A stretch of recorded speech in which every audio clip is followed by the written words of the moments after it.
Bismillahirrahmanirrahim. Assalamualaikum warahmatullahi wabarakatuh. Bertemu lagi di channel kami 3P, para pencari petunjuk. Sekarang kita ada di episode 33, dan judul yang akan kita bahas di episode 33 ini adalah wajib belajar Al-Quran dan wajib menyampaikannya. Memang sebagian orang-orang hanya belajar kemudian puas dalam belajar itu maksudnya. Nah, di sini kita menemukan surat yang unik. Ada dua surat, yaitu surat 73 dan surat 74, yaitu surat Muzammil dan surat Mudaththir. Itu kalau dalam di bahasa Indonesia kan artinya Muzammil itu berselimut, kalau Mudaththir itu berkemul. Itu hampir sama secara kosakata Indonesia. Nah, tapi kira-kira ada hubungan unik apa antara dua surat yang hampir sama ya? Muzammil itu memperlihatkan seseorang di dalam kamar, dia cuek dengan dunia luar, bahkan dia cuek dengan dirinya sendiri. Kalau Mudaththir, orangnya sudah keluar kamar, katakan sudah duduk di teras depan rumahnya, dia sudah bisa melihat orang, tapi dia masih berkemul sarung atau apa. Karena memang secara kosakata Indonesia itu sedikit ya, kayak misalnya contoh dalam Al-Quran aja, insan itu artinya manusia, nas itu artinya manusia. Pasti perbedaan kata ada maksudnya. Pasti setiap beda kata beda maksud. Bahkan yang sama kata pun bisa berarti lain. Kayak jannah ya, jannah itu bisa taman di surga, bisa taman di bumi. Jadi banyak. Sangat luasnya kosakata bahasa Arab ya. Surga punya ya, surga sampai bahasa Arab pun nggak bisa membedakan gitu. Saya akan bacakan ini untuk surat Muzammil, yaitu ayat 1 sampai 5. Itu kira-kira artinya seperti ini: wahai orang-orang yang berselimut, bangunlah untuk sholat pada malam hari, kecuali sebagian kecil, yaitu seperduanya atau kurang dari itu, atau lebih dari seperduanya. Bacalah Al-Quran itu dengan perlahan-lahan, dengan tartil. Sesungguhnya kami akan menurunkan perkataan yang berat kepadamu. Ini kira-kira ini perintahnya seperti apa? Tergantung pendengarnya ya. Kalau masih anak-anak atau mu'alaf, maksudnya sederhana. Bangunlah di tengah malam yang dekat dengan subuh, ya sepertiga atau setengahnya atau kurang dari itu, untuk sholat. Lalu sediakan waktu, katakan menunggu subuh dengan baca Al-Quran. Sederhana itu. Ini untuk anak-anak atau untuk yang mu'alaf atau apa? Versi standar lah artinya. Tapi maknanya apa sih tahajud itu? Mendekatkan diri pada Allah. Kalau bahasa manusia itu ketok-ketok pintu. Lalu apa sih maksudnya baca Quran itu? Menanyakan pada Allah maksud dari firman-Nya. Jadi setelah mengetok pintu pada Allah, ya Allah, ayat ini apa maksudnya? Pemahamkanlah diriku. Ini kan kayak kemarin tuh ya kita ngomong masalah hikmah ya. Hikmah dan apa namanya? Basiro ya. Jadi minta petunjuk. Nah, nanti akan masuk dalam basiro tadi, dalam hati. Perkataan mata hati kita lebih bisa melihat lebih luas. Itu mungkin maksudnya perkataan berat. Nah, dapat informasi yang lebih berat lagi. Ayatnya sama, tapi pendalamannya ya, jadi kayak kalau di dunia ini tanahnya sama. Tapi kalau kita diamkan di situ saja, ada tumbuhan keluar. Tapi kalau kita gali, ada hasil tambang, ada berlian, ada emas, ada minyak, ada macam-macam. Tanah yang sama kalau kita gali lebih banyak lagi. Jadi buat teman-teman sekedar tahu ya, bahwa Al-Quran itu seperti itu tadi, seperti tanah tadi. Kalau kita biarkan ya kita dapat tanahnya. Kalau kita mau gali, kita bisa dapat batuannya. Kalau mau gali lebih dalam lagi, kita bisa dapat emas, bisa dapat lebih. Nah, jadi Al-Quran itu dibaca sepintas ya, maksudnya ketemu, dibaca lebih dalam, maksudnya lebih ketemu lagi. Jadi kira-kira seperti itu maksudnya. Kemudian terus saya tambah lagi ya, yang Muzammil itu ditujukan pada orang yang di dalam sendirian, itu masih lagi bermimpi dengan dunia. Bangunlah kamu hidup itu di lingkungan banyak orang, kamu juga punya tugas. Bangunlah, tanyalah pada Tuhanmu dengan tahajud, dan tanyalah permasalahanmu dengan Quran, untuk bagaimana kamu hidup. Jadi ini seperti orang yang cari input ya, input basiro, input masukan itu dengan Muzammil. Oke, sekarang yang kemudian untuk itu saya itu sebentar ya, untuk Muzammil tadi untuk bagaimana dengan yang fenomena di sekitar kita sekarang, orang tahajud itu untuk mendapatkan kesuksesan, itu kira-kira secara sudut pandang mohon maaf ya, kalau menurut saya itu penyimpangan sebetulnya. Penyimpangan ya. Dan kebetulan dunia itu kan yang untuk kebutuhan dunia biasa aja. Agar apa? Agar kita bisa melanjutkan atau menjalankan perintah Allah, bukan untuk menikmati, bukan untuk menikmati. Kenapa kita kaya? Kenapa kita berkuasa? Untuk menyebarkan, untuk output ya, dakwah lebih baik. Sudah nyalain Quran berapa ayat? Ada dibuka, tahajudnya untuk dunia. Iya. Double sudah. Penyimpangan kalau menurut saya, nggak tahu lagi kalau ada yang tahu ya, tapi penyimpangan itu. Oke, kemudian itu tadi Muzammil ya. Sekarang ada di surat Mudatsir, surat 74. Kita baca 3 ayat saja seperti ini. Bangunlah lalu beri peringatan dan nama Tuhanmu agungkanlah. Ya, itu hubungannya sama ya, Muzammil. Kalau Muzammil tadi dalam kungkungan, dia nggak mau tahu dengan lingkungan, di dalam kamar, bahkan dia lupa diri, bermimpi saja. Bangunlah, carilah petunjuk sama Allah ya, yang tadi itu ya. Kalau Mudatsir kali ini dia sudah keluar dari rumah, tapi sudah melihat kelakuan orang-orang sekitarnya. Tapi dia masih berselimut atau berkemul atau apalah istilahnya, masih belum bergerak, masih pasif juga, tapi sudah melihat. Jadi seperti itu output. Jadi dalam kita berkemul, kalau diumpamakan seperti mintalah petunjuk sama Allah ya, dalam posisi pasif tadi, masih kosong. Saat sudah dapat ilmunya, kita baca Mudatsir, berilah peringatan. Ya dakwalah. Oh, jadi seperti itu. Itu kewajiban itu, kewajiban. Jadi kewajiban itu bukan hanya haji, puasa, sholat. Enggak, itu anak kecil yang dilatih dasar. Kalau udah besar ya harus mempelajari Quran lebih banyak, harus juga menyuarakan lebih banyak ya. Jadi salah kalau orang mengatakan sudah jangan macam-macam melihat Quran, sholat aja, puasa aja. Keliru itu menyimpang ya. Kalau dalam Quran menyimpang berapa ayat itu ya. Menyimpang, keliru itu. Ada ratusan ayat yang menyuruh kita untuk berpikir. Berpikir juga ada 100. Kemudian kalau tadi kita sambung ke ayat Muzammil, ada kata-kata bacalah Al-Quran dengan perlahan.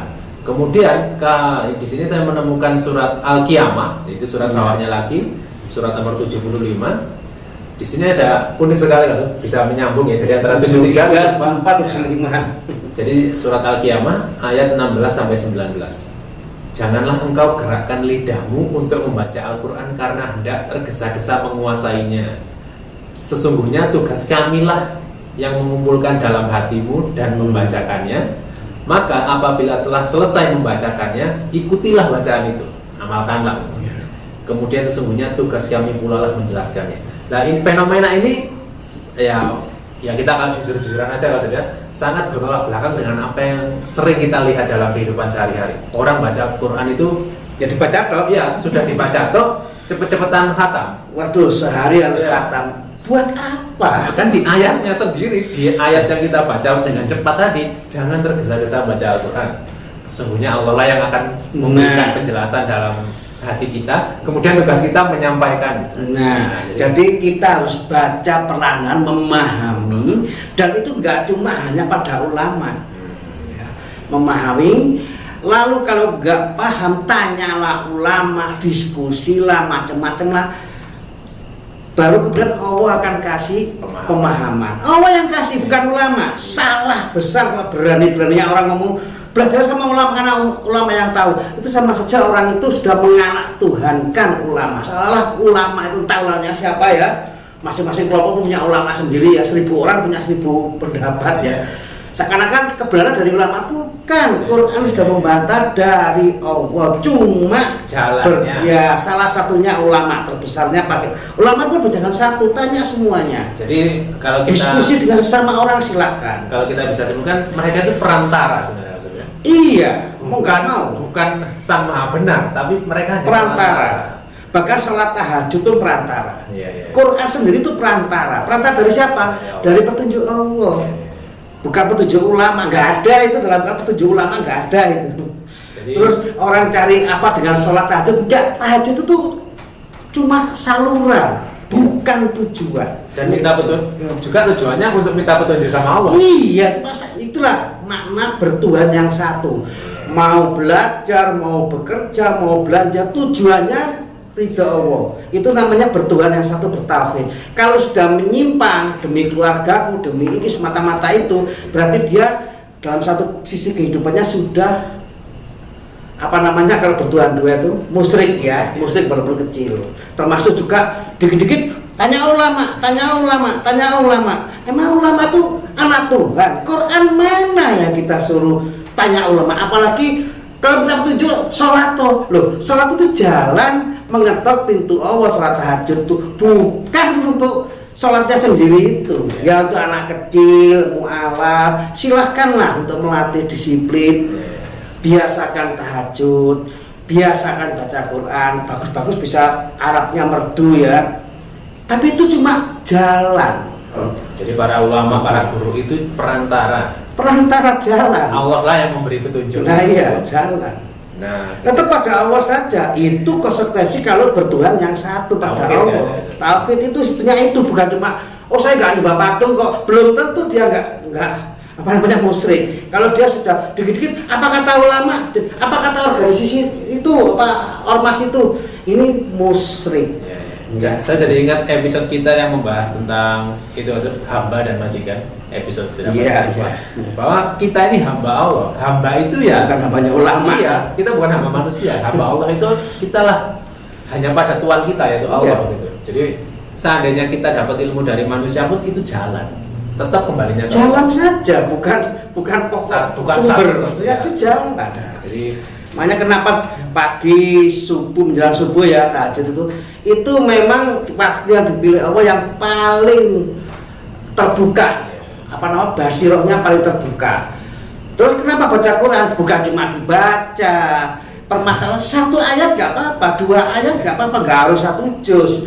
Itu pahami, nanti Allah kasih pemahaman melalui basiroh tadi. Tetap juga kita harus berdiskusi, bertanya pada lebih ngerti, cari sebanyak mungkin orang yang mengerti Al-Quran, kencengkan lagi dengan Qurannya, lalu minta petunjuk sama Allah. Itu yang mungkin terbenar dan amalkan. Itu yang ini amalkan. Jadi tadi baru bahas yang Muzammil. Kita isi dengan cara yang bersih mungkin, lalu kita menemui lingkungan kita, dakwah, output wajib. Kalau nggak dilakukan, Quran ini nanti akan menuntut kita. Kalau kita lakukan, Quran ini akan menolong kita. Setiap hurufnya. Seperti di episode kita yang lalu juga, yang huruf yang menolong dan membinasakan. Iya, kalau didiemin, dibaca toh, berdua dapat umroh gratis, wah pasti nuntut setiap hurufnya.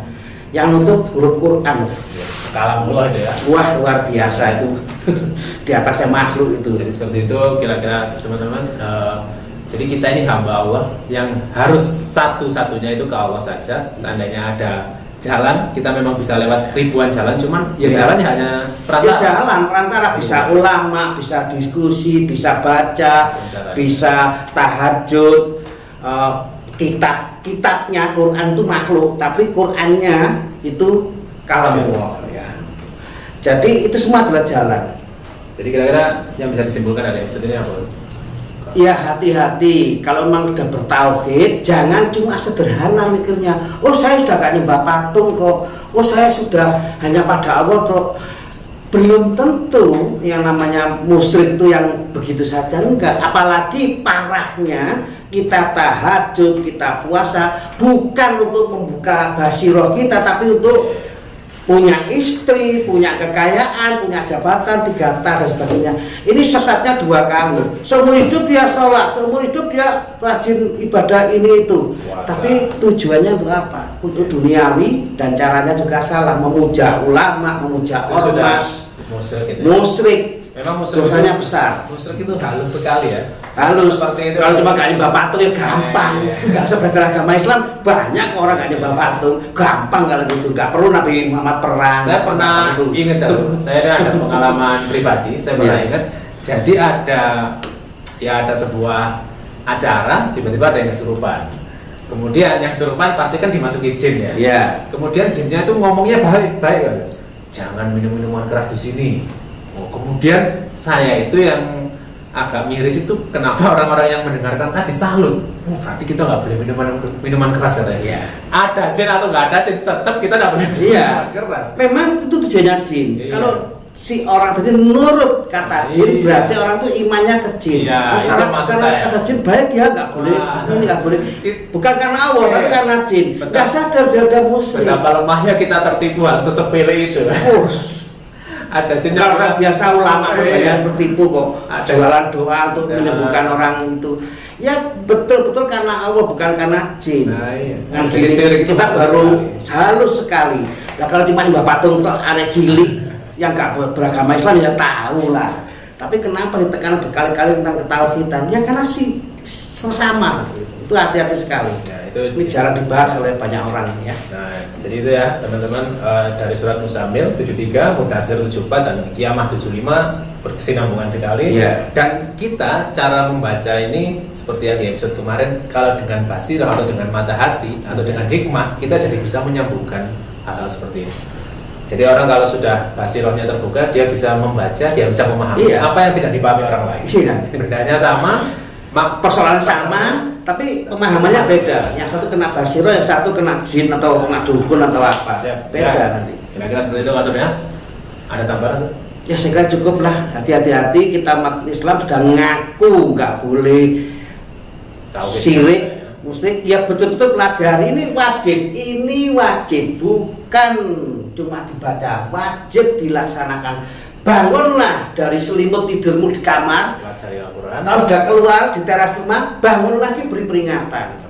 Dan cara apa? Perlahan-lahan baca Quran itu untuk dipahami dan selalu nyambung basirahnya dengan Allah, sehingga nanti Allah kasih pemahaman. Hanya itu kuncinya kalau pengen selamat. Salah satunya pegang teguh Quran pada awalnya, bukan Qurannya, pada awalnya melalui Quran, melalui tahajud, melalui tanya ulama, melalui belajar, melalui siap. Oke, kita bahas seperti itu. Terima kasih. Seperti kata Ali bin Abi Thalib, dengarkan apa yang dibicarakan, jangan lihat siapa yang bicara. Kita sama-sama belajar di sini ya. Ya, terima kasih. Tetap saksikan episode-episode sebelumnya karena menyambung apa yang kita bahas ini. Sudah jawab ya? Ya, kalau ada kurangnya silakan kami dikritisi atau dikasih masukan. Terima kasih. Terima kasih. Kami akhiri. Assalamualaikum warahmatullahi wabarakatuh.